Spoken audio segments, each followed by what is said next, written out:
이재명 더불어민주당 대표가 오늘 부산 현지 방문 일정을 소화하던 중 흉기로 습격당하는 사건이 발생했죠. 이재명은 목 부위에 부상을 입었지만 의식은 있는 상태로 병원에 이송된 것으로 전해집니다. 자, 이러한 소식이 알려지면서 이 사건이 총선 초반 판세에 미칠 영향에 정치권의 촉각이 곤두세워지고 있습니다.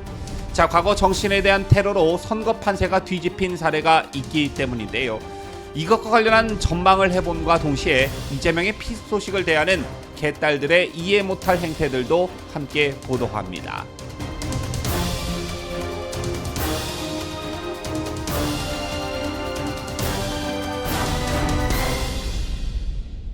시청자 여러분 안녕하십니까? 디스데일리 베스트 미네커입니다.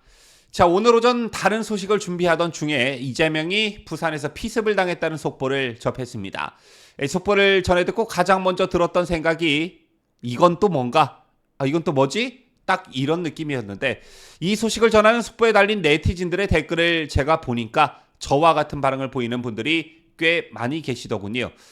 특히 네티즌들에 의해 영화 아수라가 다시 소환되었는데 제 인구 48만 명의 재개발을 앞두고 있는 안남시 박성배 시장은 이곳의 이권을 차지하기 위해 선거법 위반, 조직폭력배 결탁 등 온갖 더러운 일도 서슴지 않았습니다.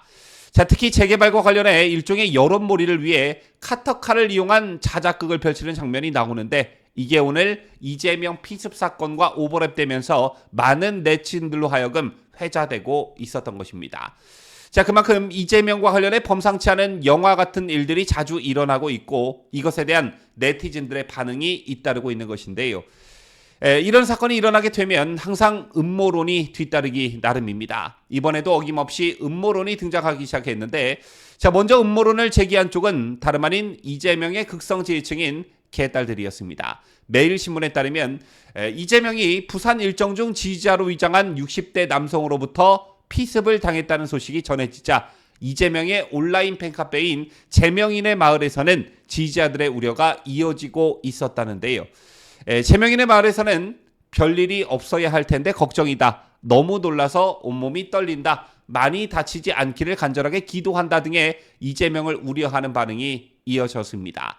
자, 이곳이 이재명을 지지하는 지지자들의 모임 카페이기 때문에 이런 반응이 나오는 것은 당연한 것인데 그런데 여기서 밑도 끝도 없는 음모론이 퍼지고 있었다는 겁니다. 일부 회원들은 배우의 윤석열 대통령이 있다. 이슈는 이슈로 덮는다. 쌍특검법 거부권 이슈를 덮기 위해 이 대표를 피습한 것이다.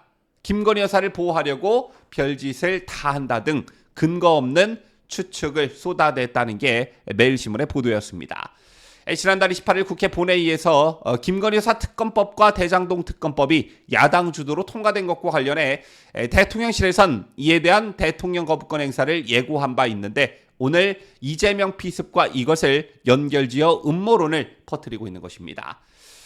자, 앞서 속보를 전해드리면서 제가 짧게나마 여러분들께 간곡히 부탁드렸던 것이 본격적인 총선 레이스가 시작된 시점에서의 이재명 피습 사건이 정치권 혹은 총선에 미칠 영향을 좀 예의주시할 필요가 있다. 이런 상황에서 지나친 음모론은 역풍이 될 수도 있다. 이런 말씀을 드렸는데요. 이걸 이재명의 극성 지지층인 개딸들이 먼저 시작을 한 것으로 보여집니다.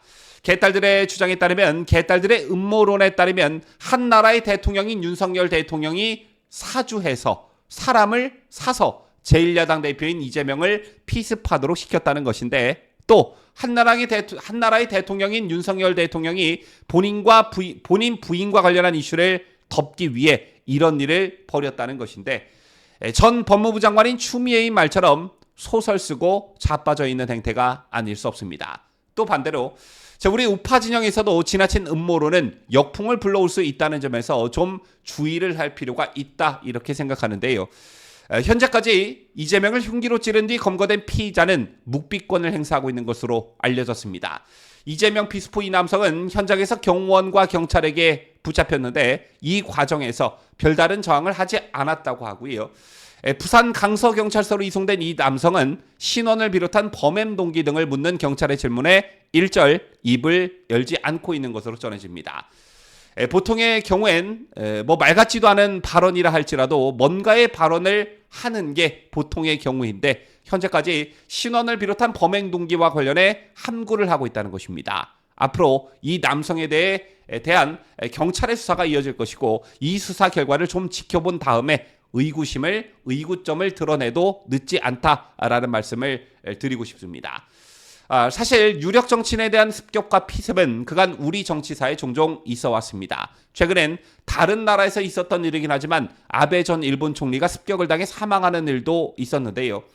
정치인이 공개 일정을 소화하던 중 피습을 당한 사례는 우선 가장 최근 송영길 전 민주당 대표가 지난 2022년 3월 대선 직전 서울 서대문구 신촌의 한 거리에서 선거운동을 하다가 둔기에 맞아 응급실로 긴급 후송되는 일이 있었습니다. 또한 2020년 당시 미래통합당 오세훈 후보가 유세 중 괴한으로부터 피습당할 뻔한 아찔한 순간이 벌어지기도 했고 가장 대표적인 피습 사건으로는 박근혜 대통령이 한나라당 대표 시절이었던 2006년 5월 선거 지원 유세 중 피습되는 일이 있었습니다. 박 대통령은 당시 서울 신촌 현대백화점 앞에서 오세훈 서울시장 후보 지원 연설을 하기 위해 연단에 오르다가 흉기로 습격을 당해 상처를 입었는데 특히 이 사건은 당시 선거의 판세를 뒤집은 분수령 중 하나라는 평가를 받습니다. 박 대통령이 당시 입원 도중 측근들에게 대전은요라고 물은 사실이 언론을 통해 알려지면서부터였는데 박 대통령은 퇴원 직후 대전으로 내려가 선거 지원에 나섰고 당시 열세였던 분위기가 역전됐다는 평가들이 정치권에서 제기된 바 있습니다. 그렇다면 이번 이재명 피습 사건은 총선에 어떤 영향을 미치게 될까요? 일단 단기적으로 보면 지층의 결집 효과, 최근 혼란스러운 민주당 당내 상황을 잠시 잠재우는 효과는 있을 것으로 보여집니다.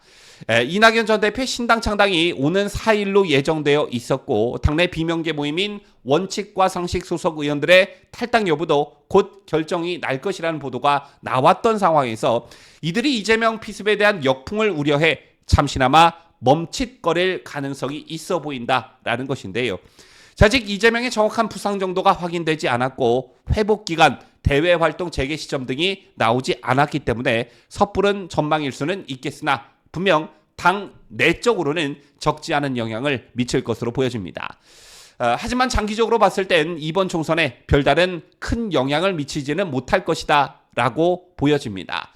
앞서 언급해드린 박근혜 대통령의 피습 경우에는 투표율이 임박한 시점에 공식 선거운동 기간에 벌어진 일이었기 때문에 이게 표심에 큰 영향을 미칠 수가 있었던 것이고 오늘 이재명의 피습 경우에는 아직 공식 선거운동은 물론 공천도 이뤄지지 않은 선거 99일 전에 일어난 것이기 때문에 그 파장에는 분명한 차이가 있습니다. 다만 한 가지 우려스러운 것은 역시 이재명의 재판과 관련해 재판 지연이 우려된다라는 것인데요.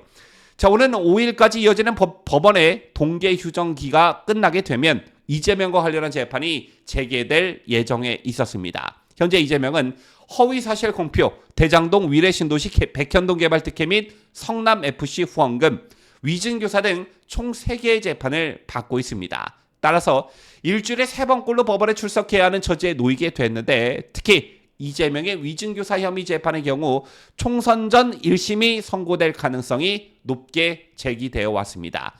위증교사 의혹은 다른 사건들과 비교했을 때 사건의 구조와 쟁점 자체가 상대적으로 간단하고 통화 녹취록 등 증거도 확실한 편이라서 내년 4월 총선 전에 1심 재판 결과가 나올 가능성이 높았는데 이재명의 피습이 변수로 떠오르게 된 것입니다.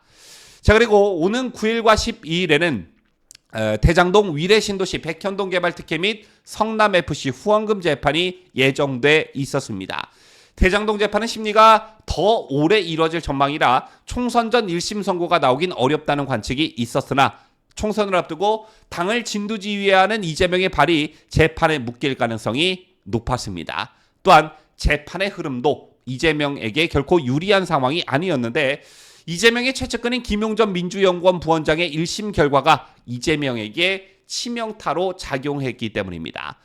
따라서 재판부가 김 전 부원장이 받은 자금이 이재명의 선거 자금으로 쓰였을 가능성을 시사했고 유동규 전 성남도시개발공사 기획본부장 진술의 신빙성을 인정한 만큼 이재명의 대장동 관련 재판에도 영향을 미칠 수밖에 없을 것이다 라는 전망이 우세했는데 이것도 차질이 불가피할 듯 보여집니다.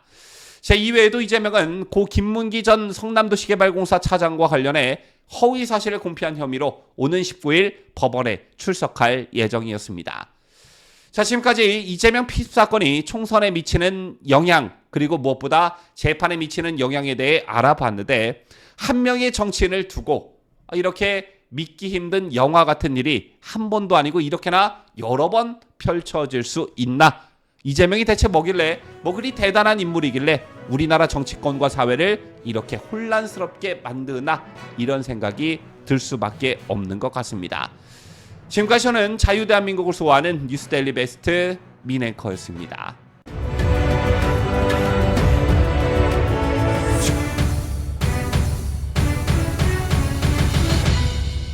함께해요. 뉴스데일리 베스트.